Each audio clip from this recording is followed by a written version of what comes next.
ખુશી છે કારણ કે કેટલા બધા ટાઈમ પછી ટ્રીટમેન્ટ કરવાની છે. કોની કરવાની? એક સ્પેશિયલ પહેલી વાર એક્સપિરિયન્સ કરવા જઈ રહ્યા છે. તમે શ્યામ છો? શ્યામ? ઓહો, મંજી મજા આવે કે કઈ ખબર જ નથી. તો શું કહેવાય કે ખરેખર મેં લાઈફમાં ફર્સ્ટ ટાઈમ આ એક્સપિરિયન્સ કર્યો કારણ કે પપ્પાને આવું નહોતું, પપ્પાને અમે ધરાર લઈ આવ્યા પપ્પા. Hello everyone, welcome back to the Mayurvanshi family vlog. જય શ્રી કૃષ્ણ અને જય દ્વારકાધીશ બધાને. તો ભાઈ આજે તો કંઈક અલગ ખુશી છે કારણ કે કેટલા બધા ટાઈમ પછી અમે લોકો પાછા આજે જઈએ છીએ જુનાગઢ.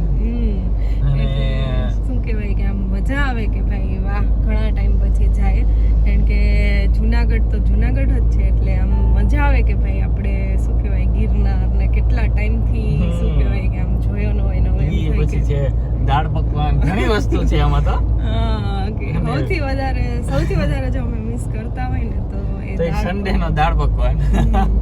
અને આજે અમારે એક ટ્રીટમેન્ટ કરવાની છે.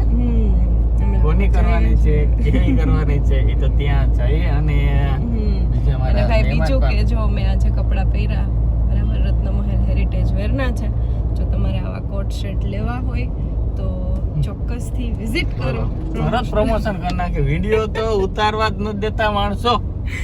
ચાલો હજી તો ખાલી બે વાતો કરી અને બીજા નંબરમાં ઘણા ટાઈમ પછી આજે એની મોબાઈલ હાથમાં લીધો, એમ જાણે વ્લોગિંગ ભૂલી ગઈ એમ. બીજા ઉપર ન નાખી દીધું હોય ભાર.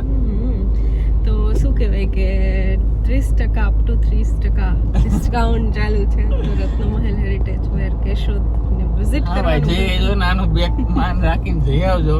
પણ આ ખરેખર આજે જુનાગઢ આવ્યા છે, ઘણું કામ કરવાનું છે, ફોટોશૂટ કરવાનું છે.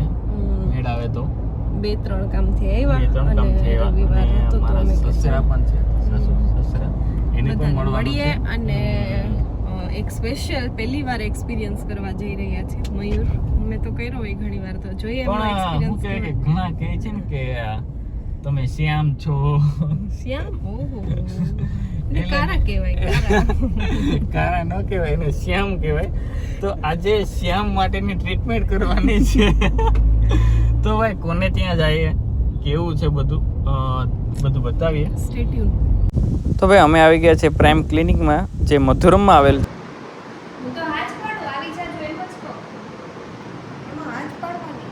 મંજી મજા આવે કે કઈ ખબર જ નથી. ચશ્મા હે ને આમ કઈ ખબર નહીં પડે.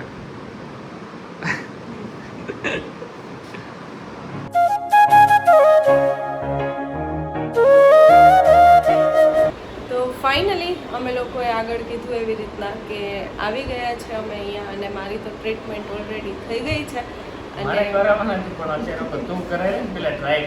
મયુરને પણ આપણે ચાન્સ આપશું પણ પાછા આવીએ ત્યારે, કારણ કે અત્યારે કીધું તો એમ કે મમ્મીને એ લોકો આવી ગયા છે તો એમને પણ મળી લઈએ.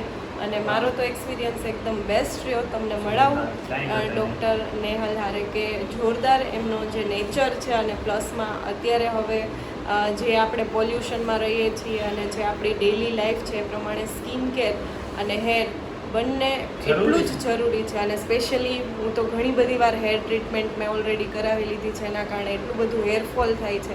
પ્લસ સ્કિન માટે તો કંઈ કરવાનો ટાઈમ જ નથી રહેતો. તો આવી રીતે આપણે ક્યારેક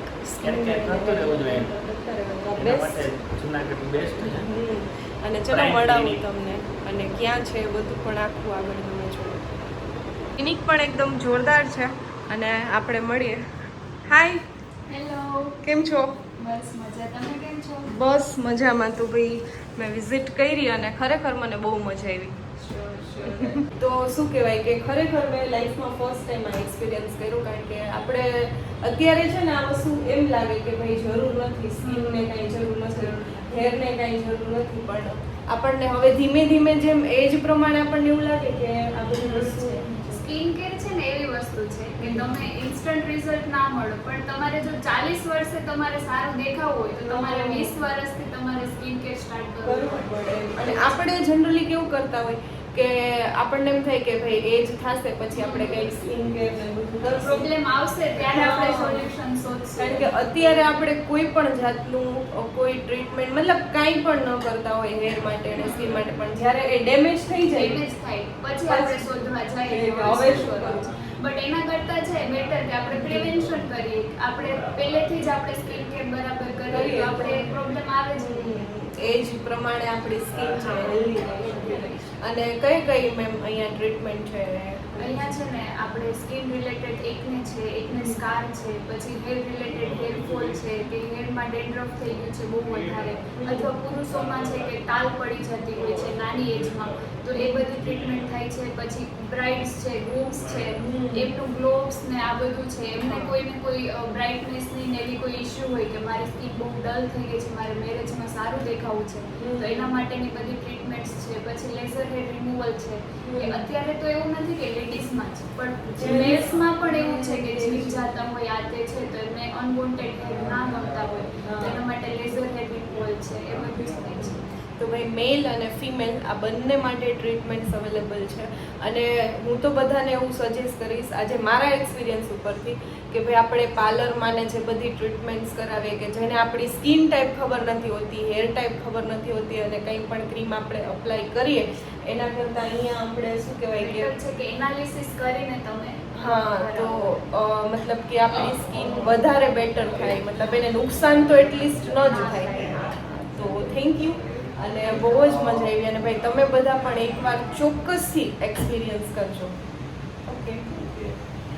અને ક્લિનિક પણ ભાઈ જોરદાર છે. અહીંયાની ટેકનોલોજી પણ બધી એકદમ એડવાન્સ છે અને એડવાન્સ ટેકનોલોજીના કારણે આપણે ઘણા બધા બેનિફિટ્સ પણ થઈ શકે. અને અહીંયા પણ સેકન્ડ છે તો બહુ જોરદાર છે. તો ભાઈ લોકેશનની વાત કરીએ તો મધુરમાં સ્ટાર પ્લેટિયમમાં અને બીજા માળે આવેલ છે. તો અમે આવ્યા હતા નિશાંતને મળવા આજે, અને મળવાની તારીખ તો નહોતી પણ અમે ક્યાંય જુનાગઢ આવ્યા તો ભાઈને મળતા જાય. પણ શું કહેવાય થોડીક વાર મળ્યા પણ ત્યાં વિડીયો લેવાનો ટાઈમ ન મળ્યો કારણ કે નિશાંતભાઈ છે એને ટેસ્ટ હતી આજે એટલે એ ફટાફટ પછી જમવાનેમાં વયો ગયો. તો પછી ત્યાં બેસીએ તો નિશાંતને થોડુંક ડિસ્ટર્બ થાય એટલે અમે લોકો અહીંયા આગળ આવી ગયા થોડાક બેસવા માટે. તો મમ્મી પપ્પા મયુર, પપ્પા ને મયુર બેઠા. હું પપ્પા મજામાં?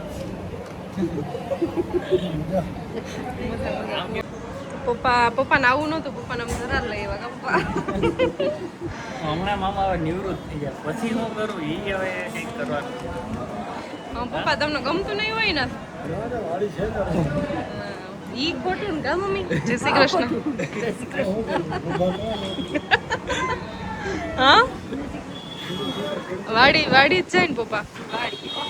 નારિયેરી આમ એક એક એક એક ખાવામાં કેટલાક આવે પિંગળ ત્રોપા આવે તો કેટલાક ત્રોપા આવે પપ્પા. એમાં તો કલ્પના બહાર ગયો તો કલ્પના એક ખેડો ગામના ઓલા હોય એના કરતા પપ્પાની નારિયેરી હારી કરી છે પપ્પાએ. તું જો આવે તો ખબર ખેડૂત થઈ ગયા અસલ ખેડૂત હમ અસલ ખેડૂત થઈ ગયા અસલ નહીં હો, આપણે પપ્પાને કંઈક બિઝનેસ કરાવવાનો છે, ખેડૂત નથી કરવું પપ્પા. આપણે કરશો ને?